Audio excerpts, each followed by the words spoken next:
પ્રાર્થના સંદેશ ન્યૂઝમાં આપનું સ્વાગત છે। નડિયાદના જૂના બિલોદરા ગામે બનેલ સિરપ કાંડમાં ઝડપાયેલા 8 આરોપીઓ વિરુદ્ધ 60 દિવસના એસઆઈએ 1800 પાનાની ચાર્જશીટ કોર્ટમાં દાખલ કરી, ત્યારે આ બાબતે પોલીસ અધિકારીએ વધુમાં શું માહિતી આપી, આવો જાણીએ। બિલોદરા ખાતે જે સિરપની ખરાબ દુર્ઘટના બનેલી એમાં તાત્કાલિક પોલીસે ગંભીરતા લઈ ગુનો દાખલ કરી અને તાત્કાલિક તપાસની કાર્યવાહી શરૂઆત કરેલી।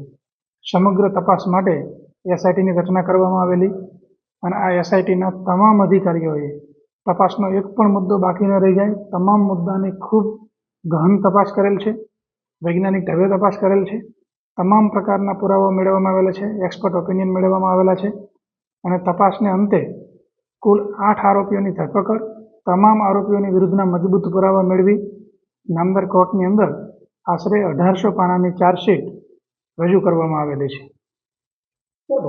તપાસના અંતે શું બહાર આવ્યું છે? મોતનું સાચું કારણ શું બહાર આવ્યું?